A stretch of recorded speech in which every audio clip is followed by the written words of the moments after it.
Hi, this is Professor Pete Mandick from William Patterson University, and I'm shooting some test footage for my upcoming talk, Color Consciousness Conceptualism.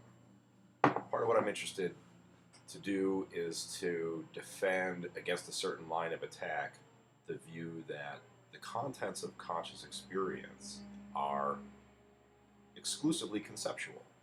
So, another way of putting the view that I want to defend is the view that there is no non-conceptual content to experience.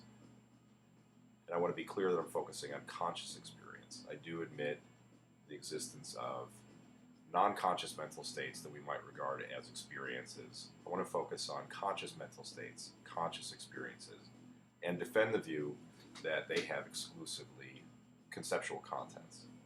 I'm not going to be offering here a positive case for that view. I'm instead interested in defending my version of conceptualism against a certain line of attack. This line of attack is brought in, I think, its clearest focus by a paper by Diana Rathman called The Persistence of Phenomenology. Rathman's argument draws on very powerful empirical considerations concerning certain kinds of discriminability judgments.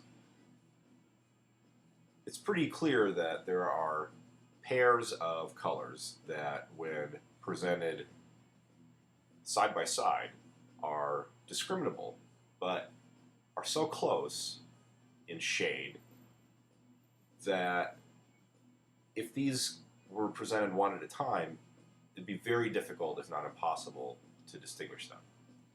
So this kind of datum about a pattern of successes and failures to discriminate colors offers a potentially powerful attack against color conceptualism. We could think of the argument as going like this. So these very similar shades, if presented side by side, if presented, as I'll say, synchronically, presented at the same time, are distinguishable. And since they're distinguishable, in at least this case, this gives us good ground for believing that there are correlative contents of conscious experience for the distinct shades. The distinct shades enter into consciousness in some sense. However, these shades are so similar that if presented diachronically, if presented one after another, we're not able to distinguish them, and our failure to distinguish them across a memory delay seems to indicate that the conscious contents correlating to those colors aren't conceptual. This follows if you make certain assumptions about the relationship between concepts and memory. And I'm not going to be going into very much detail about exactly how to draw the relationship between concepts and memory. But plausibly there is some sort of relationship.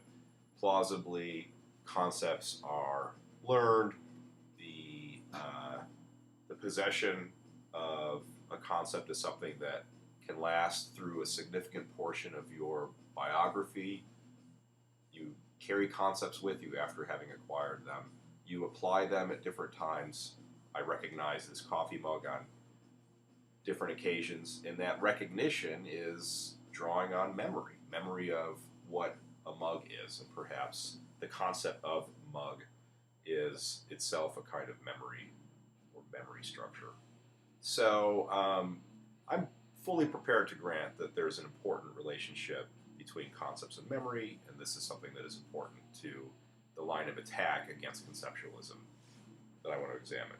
So, in brief, to review the argument against conceptualism, it goes something like this. There are color pairs, the members of which are distinguishable in synchronic conditions, but not distinguishable in diachronic conditions. Their distinguishability in synchronic conditions gives us reason to believe that these colors enter into the contents of conscious experience. However, the failure to distinguish them across a memory delay gives reason to believe that the these conscious contents outstrip our conceptual repertoire. Okay, so I want to end there.